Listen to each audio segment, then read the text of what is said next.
What's up, guys? Mason the Brock Henderson here, and this is where, if I were a better video editor, or a video editor at all, this is where I'd be able to like put in like a little PNG, like the Champions League logo, and like just have it slowly fade away as I'm like na na na na na na na na, hey hey hey, goodbye. Because yeah, Champions League is done. I mean, we're going to have to repeat the 2012 miracle and somehow win the Champions League at this point to give ourselves a chance. Because there's no way, with how well some of the teams are performing this season, there's no way we're making top four. Because we're not good enough. And there's a lot of reasons for that. But first, before I get into all of that, I do want to just sort of reference the referees just because they were involved again. Um, And that's the thing. Anytime you notice a referee's performance, that's never a good thing. Because most of the time you don't want to notice the referees. They're just there to officiate the game. They're there to make sure things, run along smoothly. You shouldn't notice them because they're constantly interjecting themselves and making bad calls. But especially on games like today where our performance is absolutely terrible, it really highlights when the referee is bad because you're already so frustrated about your team's performance, and then you got Michael Oliver showing his Arsenal colors true and true and through and true. I don't know, whatever. But yeah, I mean, so much about the game. First of all, Mikel Arteta apparently just plays by a different set of rules because that little box on the sideline. Yeah, that's for Arteta. It's you can't go inside the box. For every other coach, you have to stay inside the box. I don't think he entered it one time. In fact, there were a couple times he was out on the field. And just nothing. Nobody's talking to him. Fourth official is just there like, you go, buddy. You yell at the referee. I'm proud of you. You keep yelling at him, and we're not going to say anything or card you at all. We love you. We want you to be champions, Mikel. We love you. And then all of the flopping going on from Jesus, from Martinelli, from Saka. I mean, basically everybody in Arsenal's team at some point felt the contact, went falling over, very minimal or shoulder to shoulder sometimes. And Michael Oliver's like, I got you. I got you. That's a foul. They can't touch my babies. Azpilicueta's yellow card was absolute BS. Because, yeah, Martinelli kicks him in the foot, and that's a yellow. You can't have another guy kick your studs. That's not okay. Okay? You got to make sure he doesn't kick your studs. It's unfair. And then Xhaka, of course, no yellow for all of his little shenanigans at the end of the game there. Because, Michael Oliver doesn't want to card his babies. So that's just, throwing that out there. I know it's probably going to sound like sour grapes because it is. When we're playing this bad, it does heighten my frustration with referees that are awful. But going on to us, I want to start with Potter because it's really showing. I think I may have mentioned this in the last review, but it's really showing that after James got hurt, we've been awful. We've won 3 games. 2 of those were very close games in the Champions League against Salzburg and Dinamo Zagreb. So not necessarily the best teams, and we barely beat them. And then in the league, we're 1 win in 5. We're 4 now without a win. And it's not like we're playing the toughest teams. Obviously Arsenal, kind of Man U. Those are the 2 that you're like, okay, well, those are some of the better teams. But draw against Brentford, thumping against Brighton, that's not good enough. And it's ever since James got hurt. And yeah, you could look at that and say, well, James is a really good player, so it makes... Tuchel had the same issue. If one player getting injured is enough to ruin your plans and suddenly now you can barely win a game, if that's all it takes, then he's the reason you started doing well. He's the reason why we had that good run of results. It wasn't because of Potter, it was because of James. Because once he's gone, now Potter can't figure anything out. He's clueless. And now you've lost Chilwell as well. And now we have to play Cucurella. I mean, he has no idea what he's doing, and it really shows. Because it's similar to what Hazard did when he was here. We had some managers come through that didn't really know what they were doing, but Hazard was good enough to make them look better. He was enough to keep us competitive. even when the manager wasn't great. But you take Hazard out of the equation, we struggled. I think it was sorry where Hazard got injured for, I think it was a couple months. In that run of games, we struggled to even get draws sometimes.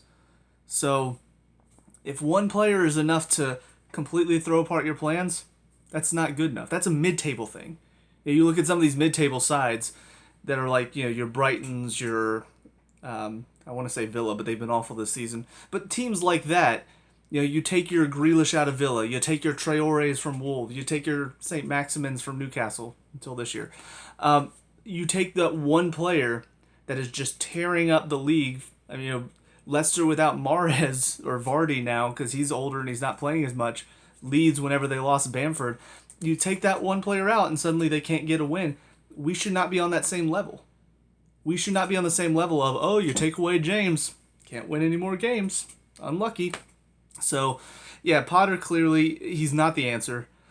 Part of the problem is it's hard to know who is the answer at this point because it feels like every manager that we bring in, they have that instant success, but then as soon as things start to get rough, things just fall apart. So, I don't know. I mean, because you want to build this culture of, well, we need to start keeping managers. We need to start building for the long term. We need to start trusting that they're going to figure things out. But the problem is, when things start to go bad, they start to go really bad. And we can't afford to just not be in the Champions League. We can't afford to just, oh, well, we're out of Europe. That's unfortunate, because then we won't get in the players to get us back up to being in Europe. So it really is difficult to to say what's the answer. Do you keep trusting in Potter even though things are clearly going wrong? Do you switch him out, bring in somebody else, and try to trust him for the long term? Or is that just going to cause the same issues? I don't know. But things are definitely not looking good for Potter at the moment. He doesn't look like he knows what he's doing, honestly. And that's a scary feeling for me. As far as Boehly is concerned, though, just kind of on that same run of logic, I really hope, because I think he did sign a technical director or something like that, and I'm pretty sure whoever that is will be in charge of making the transfers. I hope they're smart, because, yeah, you look at our summer business, and Cucurella is definitely the clear and obvious sign of, okay, we did not do good business this summer. But even outside of him, you look at, we got rid of Werner and we brought in Aubameyang, and we had nobody moving up top today. Werner would have had that movement. But we sold him, and then we brought in stationary Aubameyang. So a lot of the business that we did this summer, I really feel like didn't help prepare us for if we did get some injuries, if we did lose a couple people, because we're now having to scrape the bottom of the barrel, and we honestly overpaid for a couple players as well. So from Boehly's point of view, things have to improve. Next season. And I hate to say this because it feels like I'm just saying, well, this season's a wash, but it feels like it is. But really, you have to look at the business we did this summer and say, next summer, if we don't get it right, things could get very bad very quick for the Boehly era. Because we really could start to struggle if we don't start to see some improvement on the players that we're bringing in. Because we've had a real run of crappy players that we've not just brought in, but also overpaid for. So we'll see what happens.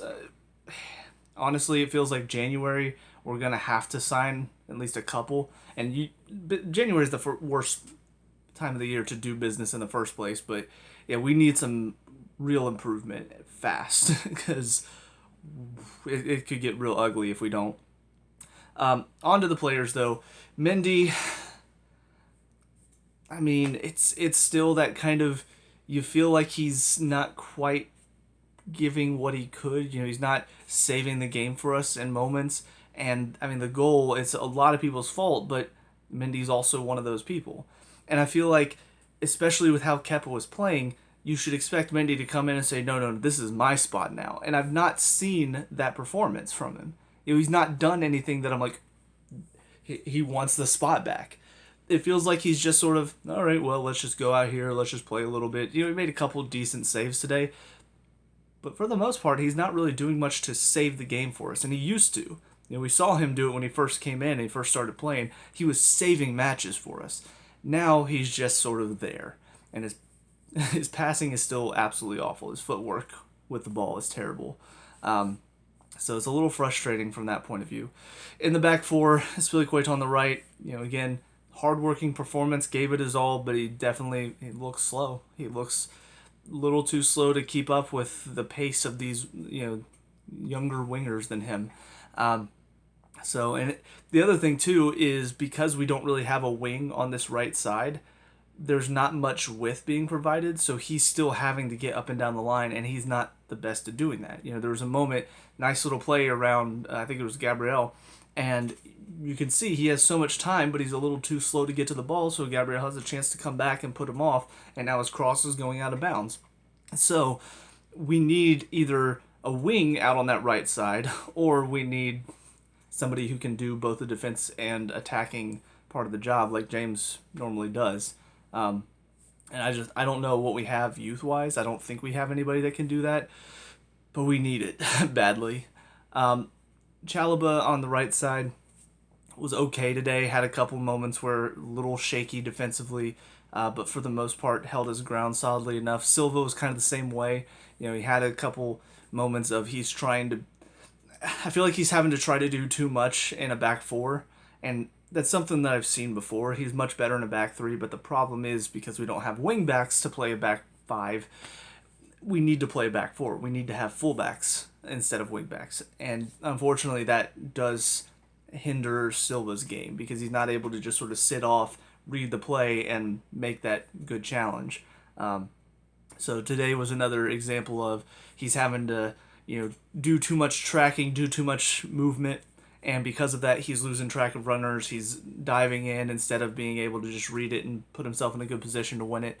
It's a little rough for him right now, and I don't know if he'll be able to adjust to that or if we just need to stick with a back three or back five and just say, hey, you know what, let's just try to do this. Maybe it'll be a little defensive, but at least we won't be conceding so much. And then on the left side, Cucurella, I already talked about it a little bit, but yeah, he's got to be the worst signing of the summer for us. Absolutely awful today. Too many moments of cheap giveaways, stupid challenges, diving in, getting beat. He's not a good player. And that's why you don't go poach players from mid-table sides, because they're going to overcharge you for it, and they're not going to be the same level of what they looked like when they were playing for a mid-table side. Because when they're one of the best players at a mid-table side, they're going to be one of the worst players for a top-level side. That's why you don't go do it. But, I don't think we normally do this stuff. So hopefully this is a good lesson. This is hey, we made this mistake. Let's not do this again. Let's not go poaching top players at mid-level sides, because it's not going to work out. 9 times out of 10, you don't see it working out. Into the midfield, Jorginho and Loftus-Cheek in the middle, and about the same from them. Just Jorginho a little too slow to keep up with the pace. Loftus-Cheek kind of fading, like I said, against Zagreb, looking like he's just sort of fading away. His performances have started dropping off, and it doesn't look like he's really working to keep his place. It looks more so like he's just happy to be out there and not really pushing himself. So he looks like he's going to turn into another Hudson-Odoi or Abraham, where he looks great. He looked like he's going to step into the team and be a beast for us in there, and now all of a sudden, what's happening? You're giving away a ball. You're not making good runs. You're not really defending either. So a little frustrating with him. It was kind of a midfield three. Mount did drop back in there sometimes. And he was energetic today, but he's one guy, and you could tell like there were so many moments where he's trying to work hard, but he's too busy chasing, because there's nobody else really helping him. So it's not really effective work. And I think that's kind of the big thing that either shows why Mount is so important or shows what he can do to improve, is those moments where he's just chasing the ball instead of like trying to put pressure to force the ball one way and into another teammate. And honestly, that's also on his teammates as well, because you got like Sterling and Havertz not wanting to put any pressure at all. But I feel like there are times when it looks more like he's just sort of chasing shadows. He's not really trying to do a smart press. It's more just like a running around. And in those moments, you're just wasting your energy. You're not really doing anything to affect us and try to help us win the ball back. So a little frustrating there. Sterling and Havertz, I mean, just they created some of our best chances in the first half and also wasted some of our best chances in the first half because we didn't do much, but there were a couple times where Havertz made a good run, Sterling played him a good ball, and then Havertz kicked it to the far side of the goal or passed it to the keeper or kicked it off the defender.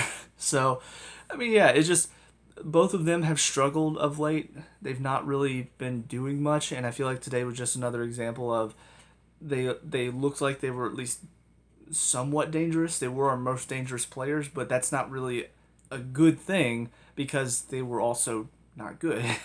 So when our most dangerous players were also hindering us so much and wasting so many chances, that's more a sign of how bad the team is overall. But yeah, both of them just need more from you in the final third. Need more work, need more quality, need more intelligence. It was just way too easy for Arsenal to defend against us because they didn't really do much with it. And Aubameyang also didn't help with that because he was just so stagnant up there. That video, whether or not it was his idea, whether he was being, just, ooh, media wants to stir up some storm before this game, so let's have Aubameyang come out and say this stuff. I don't know what the story is. I don't really care. I want to see what you can do on the pitch. And he showed what he can do on the pitch today. He stands. He stands really well. And he had 4 touches in the first half and maybe 2 in the second half. And that's where I'm looking at, why do we get rid of Werner? Does he score a whole lot? No. Does he waste some chances? Yeah. Does he get on the ball and affect the play? Abso-freaking-lutely. So why get rid of him? Especially if this is who you're going to bring in. If you're going to bring in this guy who's not going to affect the play at all. And he's also not going to score. So, I don't know. I mean, unfortunately, Broja didn't come on and do anything really of note. So it's not like I can say, well, Potter, why aren't you playing Broja over Aubameyang? Because, I mean, they're both kind of doing the same thing right now. They're just sort of out there jogging around first gear, never getting out of it. It's not good enough from either of them. But from Aubameyang, who is an experienced striker who should know how to play the game, it looks like he's just sort of out there to collect a paycheck. That's what he looks like, and it's not at all what we need. So I'm getting really frustrated because, again, terrible piece of business there. And I feel like there are other strikers you could have gone and gotten who would have worked harder for us, who would have given us more energy up there. Or you could have, again, kept Werner so we could see what he can do. But, I mean, this is what we're stuck with. And unless we make some business in January, we're going to be stuck with this all season. So either Broja's got to get better or we're going to need to go sign a better striker in January. And of those two, Broja getting better seems the more likely option, but he needs more game time and he needs to pump himself up more because we saw he had those moments of fantastic play at Southampton, but then he also had the moments where he's sort of fading out of the match and not really doing much. So we need those fantastic moments more often and more consistently every game. As far as the subs coming on, again, I already talked about Broja a little bit. Didn't really affect the match. Gallagher got on the ball a little bit more than some of the attacking players, but still not much from him in the final third. Just it feels like the build-up play is where he looks the best. And then aside from a couple fantastic strikes from outside the box, most of the time when he gets into the final third, there's nothing there. He doesn't have enough quality to find a good cross or find that final pass.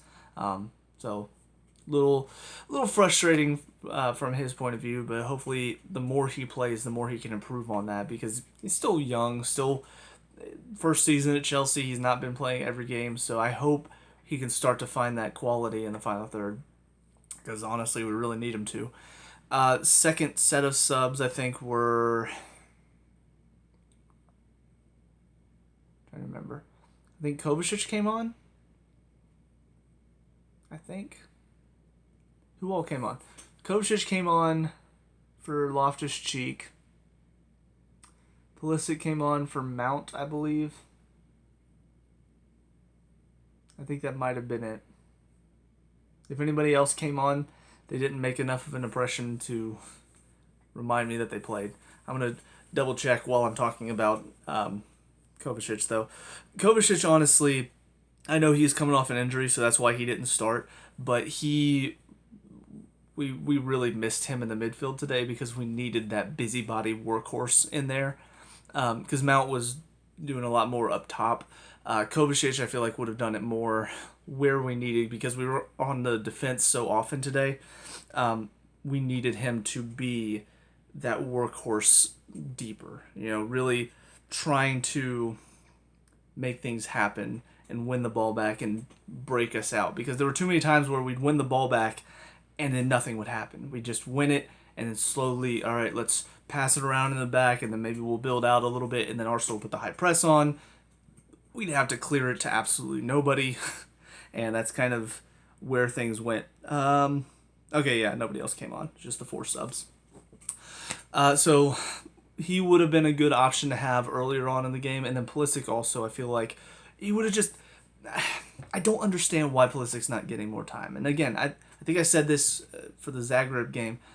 I'm not just saying this because I'm American. I want to see an American do well. I'm also not just saying it because my dad knows his dad. It really is from a we need more up front point of view. Pulisic, he's not always the greatest. He's not always the most effective. But he is getting on the ball. He is creating a couple chances. It's that final ball where he struggles the most, but again, kind of similar to Gallagher, but more so in a he's actually creating a chance, whereas Gallagher more so does well up until he has a moment to create the chance. Pulisic will create the chance. It's just that quality when the pass comes in. It's a little behind somebody or the shot is a little too easy for the keeper. But everything he does around the final third, I feel like is dangerous. It's effective. He puts good pressure on the defense. Every time he comes on, I feel like there's a real change in the momentum. We were not in control of this game at all. It was very similar to the Man U game where we were very much, we're here. We are here. We're defensive. They are putting too much pressure on us. We can't cope with it because we play too much in the back. That's where we were. And then Pulisic comes on, and now suddenly we're starting to pick up possession a little bit more in the midfield, a little bit more getting it down the field in the final third. Suddenly now we have more chances. Suddenly now we have more possession in their box. And that's from that one change. So I don't really get why Potter's not looking at this and saying, you know what, he's doing well.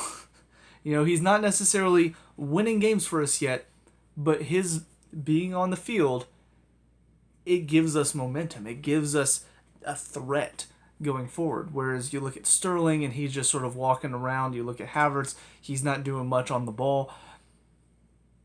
Pulisic is not getting a look in. Why? So I really hope, that starts to change. And I don't know how. I don't know what else he needs to do. I guess if he starts banging in goals, then we'll see him start more often.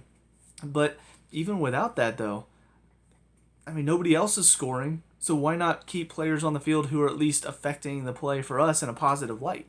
So, yeah, overall, I'm frustrated.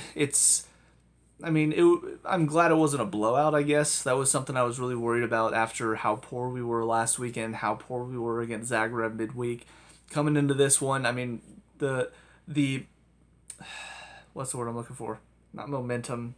The run, I guess, that Arsenal is on right now, and the run we're on right now, it could have very easily turned into a huge, embarrassing loss for us.